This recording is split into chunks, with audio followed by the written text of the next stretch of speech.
कि हम चाहते आम महिलाएं जो हैं, जो नॉर्मल घरों से बिलोंग करती हैं, उनको राजनीति में आगे रहना चाहिए। क्योंकि अगर हम ये सब अंग्रेज़ों ने जो ज़मींदार लोग थे, जो ठीक ठाक पौधे पे लोग थे, उनके साथ बहुत अच्छी चीज़ें हुई हैं। उनके साथ उतना नहीं लूटा गया जितना गरीब किसानों के साथ लूटा गया। आप पूरी हिस्ट्री उठा के देख लें, आपको बहुत बेहतर तरीके से पता होगा। जितना गरीब कुचले और जाति अनुसूचित लड़कियों को आगे बढ़ चढ़ के हर चीज़ में हिस्सा लेना चाहिए, चाहे वो राजनीति हो, चाहे वो कुछ भी। हम एक मिडिल क्लास फैमिली से बिलोंग करते हैं, वहाँ पे हम लोग को हर फील्ड में जाने की अनुमति है, लेकिन राजनीति में नहीं है। क्योंकि लोग कहते हैं अरे बहुत गंदी चीज़ है, वहाँ नहीं जाना है। वो चीज़ बदनाम है बिल्कुल, एक टाइम से लेके। बट आगे आने वाले टाइम में हम चाहते हैं, या फिर हम सब चाहते हैं कि लड़कियां आगे, औरतें बढ़ चढ़ के राजनीति में हिस्सा लें। ये भी हमारे समाज में एक परिवेश है। और जब हम रिजर्वेशन की बात करते हैं तो रिजर्वेशन 3 चीज़ों पर चलता है। उसका माइन्यूट तरीका ये कि रिजर्वेशन कहता है सामाजिक, आर्थिक और राजनीतिक न्याय। और जब हम 3 न्याय की बात करते हैं तो 3 न्याय में सामाजिक न्याय की बात आती है। अब जब सामाजिक न्याय में हम बात करते हैं तो उसमें SC, ST, OBC, माइनॉरिटी की परियां क्यों नहीं डांस कर सकती हैं? वो डांस करने का सिर्फ अधिकार पुरुषों को है क्या? ठीक है, तो ये सब चीज़ें, इस पे भी आपको सोचना पड़ेगा। और फिर सोच करके तब आपको एक बुनियादी बेस बनाना पड़ेगा। इसमें सबसे ज़्यादा आगे बढ़ चढ़ के जो हम भाई हैं, जो हम बच्चे हैं, और जो एक माँ के हम बच्चे हैं, एक भाई हैं, हम लोगों को चुनाव नज़दीक है और महिलाओं को अपने फेवर में करने के लिए इस बिल को लेकर के आया गया है। नहीं, महिला को ऐसा मत समझिए कि उनको फेवर किया जाएगा। 2017 से टीना डावी टॉपर होती चली आई है, और अभी भी गोरखपुर विश्वविद्यालय में बैकग्राउंड बनाते हुए आना पड़ेगा, तब ये रिजर्वेशन लागू करेंगे, तब ये आएगा। नहीं तो वैसे रिजर्वेशन दे दीजिए, कोई बात नहीं है, दीजिए रिजर्वेशन दबा करके। देख पा रहे हैं कि तमाम ऐसी बातें हैं जिन्होंने बहुत ही अच्छे तरीके से समझाने का प्रयास किया। तो जो रिजर्वेशन की बात चल रही है, वो महिलाओं को ये नहीं सोचते हैं कि हमारी बच्ची जो है इसको पढ़ाया जाए, हमारी बच्ची कैसे तेवर से बात करे। जब उसका पति दारू पी करके आए तो बेल्ट निकाल के कैसे उसको सही कर सके। तो ये जब इस समाज की जो महिलाएं हैं, तो इनको तो रिजर्वेशन और देने की ज़रूरत है। अब ST समाज में आइए, ST समाज की 5 लाख से ज़्यादा महिलाएं गायब हुई हैं, NCRB की डाटा कह रही है। ये 5 लाख एक बिल पेश किया गया है, वो क्या उसे आप जानती हैं? अभी थोड़ी बहुत जानकारी है मेरे पास, ज़्यादा तो जानकारी नहीं पता है मुझे उसके बारे में। तो ये जो बिल पेश हुआ है उसके बारे में क्या नॉलेज है आपको? इसके बारे में बस यही कहूँगी कि मुझे बस इतना पता है। नारी शक्ति बंधन अधिनियम, महिला आरक्षण, जो बिल पेश किया गया है और वो बिल लगभग पास होता हुआ दिखाई दे रहा है। महिला आरक्षण बिल क्या है, इस पे हम बातचीत करने के लिए गोरखपुर विश्वविद्यालय के प्रांगण में उपस्थित हैं। और यहाँ पे तमाम ऐसे छात्र हैं जो महिला आरक्षण बिल को लेकर के अपना पक्ष रखने वाले हैं। तो हम बच्चों से बातचीत करेंगे। उससे पहले मैं आपको बताना चाहूँगा, ये जो महिला आरक्षण बिल की बात चल रही है, ये 1996 में देवगौड़ा जी के द्वारा एक बार ये बिल पेश हो चुका है, और वो वहाँ पे उस समय पास नहीं हो पाया था। लगभग 27 साल बाद ये बिल माननीय नरेंद्र मोदी जी के द्वारा अब पास होता हुआ दिखाई दे रहा है। यह 128वां अमेंडमेंट करके इस बिल को पेश किया गया है, और इस बिल पे हम छात्रों की राय को जानने का प्रयास करेंगे कि छात्र इस बिल को लेकर के क्या सोचते हैं, क्या समझते हैं। जो राजनीतिक पार्टियां दावा कर रही हैं कि ये बिल कहीं न कहीं महिलाओं के पक्ष में नहीं है, युवा छात्र क्या सोचते हैं, युवाओं से भी हम जानेंगे, जो छात्राएं हैं उनसे भी हम बातचीत करेंगे। तो आप देख पा रहे हैं कि तमाम यहाँ पे छात्र और छात्राएं मौजूद हैं जिनसे हम बातचीत करेंगे। क्या नाम होगा आपका? मेरा नाम सांची सिंह है। इस विश्वविद्यालय में आप पढ़ती हैं? हाँ, BA सेकेंड ईयर की छात्रा हूँ। अच्छा, BA सेकेंड ईयर की छात्र हैं। अभी जो महिला आरक्षण को लेकर के एक बिल पेश किया गया है, वो क्या उसे आप जानती हैं? अभी थोड़ी बहुत जानकारी है मेरे पास, ज़्यादा तो जानकारी नहीं पता है मुझे उसके बारे में। तो ये जो बिल पेश हुआ है उसके बारे में क्या नॉलेज है आपको? इसके बारे में बस यही कहूँगी कि मुझे बस इतना पता है कि जो बिल पारित हुआ है महिलाओं के संबंध में, तो इससे जो महिलाओं को ही फ़ायदा होगा, जो 33% आरक्षण मिलेगा। तो इसके अभी कहीं ना कहीं इनके कहने का तात्पर्य ये है कि जो आरक्षण पहले मिलता था अब उसमें महिलाओं की जो संख्या है अब वो ज़्यादा होने वाली है। जैसा कि आप जानते हैं कि पहले 82 सीटें थी सिर्फ महिलाओं के लिए, लेकिन अब 181 सीटें वर्तमान में हो जाएंगी जब ये पारित हो जाएगा। लेकिन सोचने की बात ये भी है कि ये बिल अभी लागू नहीं होगा, ये 2026 के परिसीमन के बाद ही ये बिल लागू होगा। जैसे ही 2026 में परिसीमन होगा उसके बाद से ये बिल लागू होगा। क्या नाम होगा आपका? संतोष पांडे। संतोष जी, आप किस विभाग में पढ़ाई करते हैं? हम यहाँ यूनिवर्सिटी से ग्रेजुएशन कर रहे हैं, बीए सेकेंड सेमेस्टर। अच्छा, बीए सेकेंड सेमेस्टर है। ये जो महिला आरक्षण बिल पेश किया गया है उसके विषय में क्या कहना चाहेंगे? ये एक महिलाओं के पुनरुत्थान का काम किया गया है। जैसे महिलाओं को 33% आरक्षण दिया गया है। हमारे संसद में एक विधेयक पेश हुआ है, अर्जुन राम मेघवाल जो हमारे कानून मंत्री जी हैं, जो उन्होंने पेश किया है। मुझे इस पे बहुत गर्व और बहुत प्राउड फील हो रहा है कि महिलाओं को पुनरुत्थान किया जा रहा है, महिलाओं को आगे बढ़ाने की कोशिश की जा रही है। और जैसे हमारी राज्य विधानसभा, लोकसभा और दिल्ली की जो सीटें हैं उस पर अब 33% महिलाओं का जो हक होगा, तो एक महिला दूसरे महिला से ज़्यादा कनेक्ट कर पाती है तो वो अपनी बात को अच्छी तरीके से रख पाएगी। तो इसलिए अगर जब महिलाएं ज़्यादा से ज़्यादा संख्या में राजनीति में सक्रिय रहेंगी तो हर महिला एक दूसरे के साथ डट के खड़ी रहेगी और उसका साथ देगी। हम एक चीज़ और आपसे जानना चाहेंगे, अगर आरक्षण की बात हो रही तो क्या यहाँ ओबीसी, एससी, एसटी की सीटें निर्धारित होनी चाहिए थी या नहीं? मेरे हिसाब से नहीं होनी चाहिए थी। क्यों?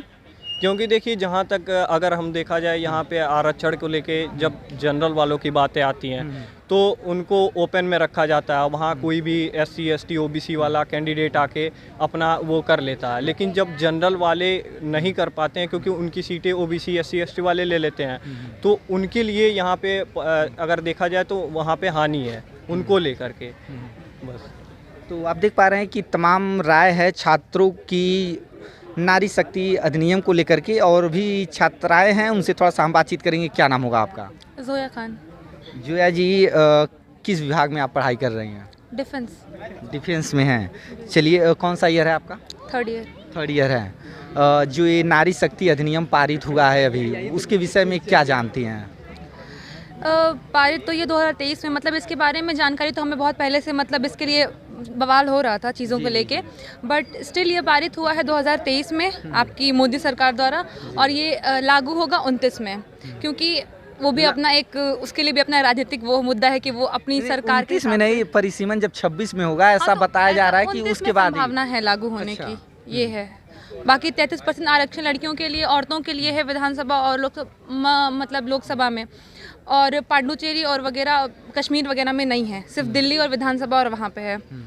तो अच्छी चीज़ें हैं, बहुत अच्छी बात है। लड़कियों को, औरतों को आगे आके बोलना चाहिए, रहना चाहिए, क्योंकि आजकल जितने लोगों को, औरतों को दबा के रखा गया है, एक टाइम से लेके आप एंशिएंट हिस्ट्री से देख लें, आप मिडिवल हिस्ट्री में पढ़ लें, हर जगह पे औरतों को बहुत पीछा करके और बहुत दबा के रखा गया है। बट ये हमारा जो टाइम है, यहाँ पे लड़कियों को आगे बढ़ चढ़ के हर चीज़ में हिस्सा लेना चाहिए, चाहे वो राजनीति हो, चाहे वो कुछ भी। हम एक मिडिल क्लास फैमिली से बिलोंग करते हैं, वहाँ पर हम लोग को हर फील्ड में जाने की अनुमति है, लेकिन राजनीति में नहीं है, क्योंकि लोग कहते हैं अरे बहुत गंदी चीज़ है, वहाँ नहीं जाना है, वो चीज़ बदनाम है बिल्कुल एक टाइम से लेके। बट आगे आने वाले टाइम में हम चाहते हैं, या फिर हम सब चाहते हैं कि लड़कियां आगे, औरतें बढ़ चढ़ के राजनीति में हिस्सा लें, और वो इतनी गंदी चीज़ ना रह जाए। इसको साफ सुथरा करने की भी ज़रूरत है। अगर साफ सुथरा एक ही तरीके से हो सकता है कि वहाँ पर उसकी संख्या बढ़ाई जाए, जो कि ये बहुत अच्छी चीज़ है।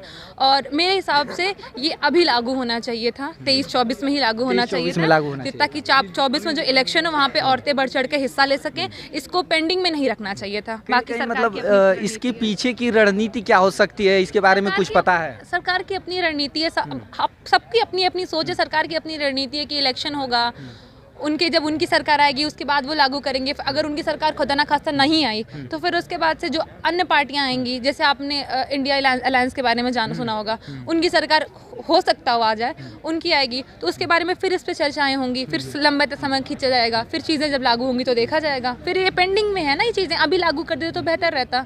बाकी अपनी है। जो नारी शक्ति बंधन अधिनियम है, सरकार को लगभग 9 साल हो चुके हैं, लेकिन इससे पहले वो क्या महिलाओं के लिए ये सुरक्षित करना नहीं समझी कि क्या इसे पहले भी अमेंडमेंट करके इसे लाया जा सकता था?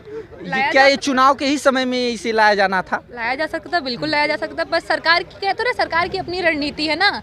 अब कोई भी चीज़ है, आप 9 साल ने आपने राजनीति में रहा, आपने चीज़ों का दाम इतना बढ़ा के देखा, हर चीज़ों का रेट बढ़ा हुआ है, हर चीज़ों को लेके ठीक है, डेवलपमेंट हुए, बहुत अच्छी बात है, हर मुद्दे पे हुए, एम्स बना, सरकार बनी, रोडें बनी, स्कूल खुले, ठीक है, बट जो महंगाई आई है आज के टाइम पे वो सबकी नज़र में है। ये चीज़ें अगर आप मान लें 9 साल तक आपने जनता से लूटा बेहतर तरीके से, कोई मतलब 6 महीने पहले इलेक्शन के साल भर पहले सरकारी संस्थाएं हैं जो प्राइवेट भी हो चुकी हैं। हाँ बिल्कुल, बट अब उसमें क्या कर सकते हैं? अब हम लोग हैं, हम लोग अपने हिसाब से अपना पॉइंट ऑफ व्यू दे सकते हैं, चीज़ें रख सकते हैं। बस सबसे बड़ी बात यह है कि हम चाहते हैं आम महिलाएं जो हैं, जो नॉर्मल घरों से बिलोंग करती हैं, उनको राजनीति में आगे रहना चाहिए, क्योंकि अगर हम ये सब ग्राउंड लेवल से वहाँ जाएंगे, मान लो हमारा कोई बैकग्राउंड नहीं है, हमारे आगा इस समय कभी रहे नहीं है, अगर हम आगे जाएंगे तो हम अपनी लेवल की चीज़ें वहाँ तक प्रदर्शन कर पाएंगे, दिखा पाएंगे लोगों को। तो क्या लग रहा है, बड़ी मछलियों के सामने ये छोटी मछलियाँ टिक पाएंगी? वक्त का टाइम है। अभी आज उनकी सरकार है, ठीक है, अच्छी बात है, कभी नहीं रहेगी। अब मछलियाँ बड़ी छोटी नहीं होती हैं, वो समय होता है, समय लोगों को ऊपर और नीचे लेके आता है। एक टाइम था उनकी सरकार नहीं थी, वो नहीं दिखाई देती थी, आज उनकी है तो दिख रही है, आगे आने वाले टाइम में इनकी भी नहीं रहेगी। तो कुल मिलाकर के इसे कैसे देखते हैं, इस बिल को? किस बिल को? ये जो महिला आरक्षण बिल की बात। बहुत अच्छा बिल है, बट ये और पहले पारित होना चाहिए था मेरे हिसाब से, मेरा अपना पॉइंट ऑफ व्यू है। और 23 में ही उसको लागू करना चाहिए, ताकि 24 के इलेक्शन में औरतों की भागीदारी दिख सके हमारे समाज को, कितनी बढ़ चढ़ कर और महिलाएं आगे रहती हैं। इसमें SC, OBC और ST की जो सीटें हैं वो निर्धारित नहीं है, इसमें मतलब सभी को एक समान रखा गया है, तो इसके विषय में क्या कहेंगे? 1935 में अधिनियम जो पारित हुआ था BR अम्बेडकर द्वारा, उसमें SC ST की सीटें निर्धारित कर दी गई थी, उस टाइम तक थी सीटें निर्धारित।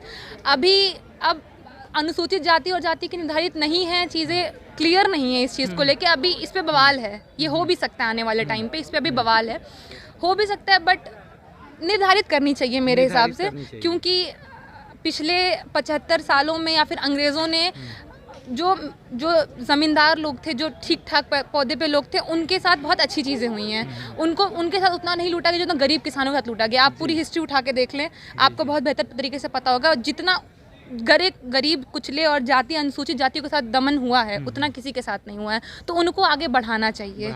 इस चीज़ को लेकर आरक्षण बहुत ज़रूरी है।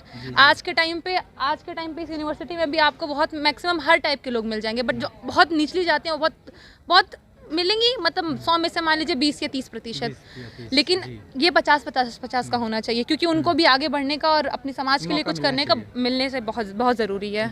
आरक्षण होना चाहिए। हमसे बातचीत करने के लिए बहुत बहुत धन्यवाद। और भी लोग हैं जिनसे हम बातचीत करेंगे। क्या नाम होगा आपका? चंदन यादव। चंदन जी, आप विश्वविद्यालय में पढ़ाई करते हैं? हाँ। किस फैकल्टी में पढ़ाई करते हैं? राजनीति विज्ञान से मैं मास्टर हूँ, MA हूँ मैं। हाँ। तो महिला आरक्षण बिल जो पेश किया गया है और ये लगभग पास होता हुआ दिखाई दे रहा है, क्या कहना चाहेंगे इस महिला बिल पर? देखिए, महिला आरक्षण जो बिल है ये मतलब सही है। अभी आपने उनसे बात किया तो आपने कहा कि मछली बड़ी मछली है, छोटी मछली। तो अभी सुप्रीम कोर्ट का जल्दी निर्णय आया था। सुप्रीम कोर्ट ने कहा था कि महिलाओं के संबंध में जो स्टीरियोटाइप शब्द है, इस शब्द को भी प्रयोग नहीं करना चाहिए। और जितने भी मजाक बनते हैं महिलाओं को लेकर के कि पत्नी है तो ऐसी करेगी, पत्नी है तो वैसे करेगी, ठीक है, ये भी हमारे समाज में एक परिवेश है।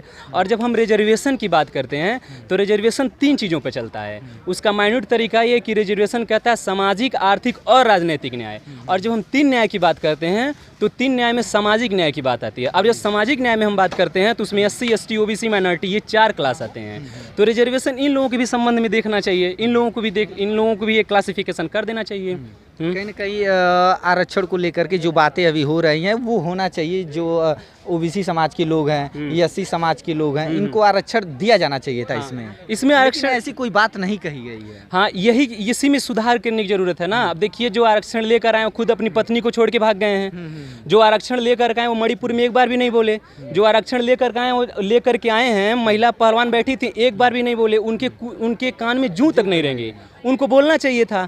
अगर हम महिलाओं के समर्थक हैं, और हर पुरुष को होना चाहिए, जो क्योंकि महिला जो होती है वो आपको जन्म देती है, ठीक है, वो आपको दूध अपना पिलाती है। और एक चीज़ और है अपने समाज में, उसी महिला के गर्भ से आप पैदा होकर के आप पुरुष जो है पवित्र हो गए। और उसी महिला का जब मासिक धर्म आता है, जो वास्तविक सच्चाई है बायोलॉजिकल, ट्रूथ है तो उसके बेस पे आप कहेंगे महिला पवित्र है, पहली बात।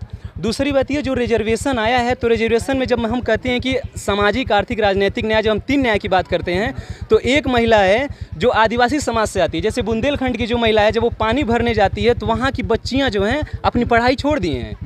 अब जो अपनी पढ़ाई छोड़ दी है उनको कहिए कि हम रिजर्वेशन दे के चलो हम तुमको चुनाव जिताएंगे, ठीक है। और मैं एक चीज़ और आपको बता रहा हूँ, आपको एक वेब सीरीज़ में सुझा रहा हूँ आपके चैनल को, एक वेब सीरीज़ है महारानी। उस महारानी में उस महिला को देखिए, जो महिला जा करके जब मेज पे बैठती है, कुर्सी पे, तो वो पैर अपना फोल्ड करके बैठती है, तो वहाँ जो पुरुषवादी और पितृसत्तात्मक समाज रहता है वो हंसता है। बल्कि उसको शर्म करना चाहिए अपने आप पे कि उस महिला को हमने आज तक कभी कुल्टा के नाम पे, कभी क्या हो, कभी कमज़ोर, कभी अबला, कभी तबला, मैंने क्या क्या कहकर हमने उसको पीछे किया है। तो जो महिलाओं का रिजर्वेशन है उस पर SC क्लास की जो महिलाएं हैं, जो आज अपने घर में जैसे ही पैदा होती हैं तो माँ बाप को ये चिंता होती है कि दहेजे करतीन व्यवस्था करा, पढ़ाई करतीन व्यवस्था नहीं करा, दहेजे करतीन व्यवस्था करा।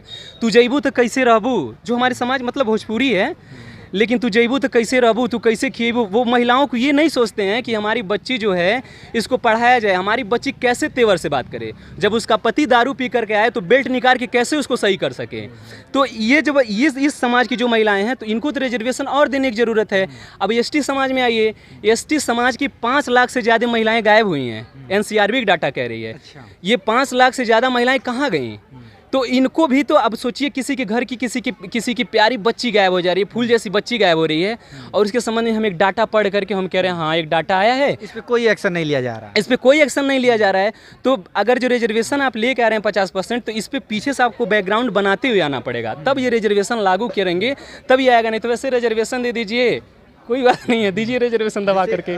देख पा रहे हैं कि तमाम ऐसी बातें हैं जिन्होंने बहुत ही अच्छे तरीके से समझाने का प्रयास किया। तो जो रिजर्वेशन की बात चल रही है, क्या लग रहा है आगे चल के इसमें संशोधन हो सकता है?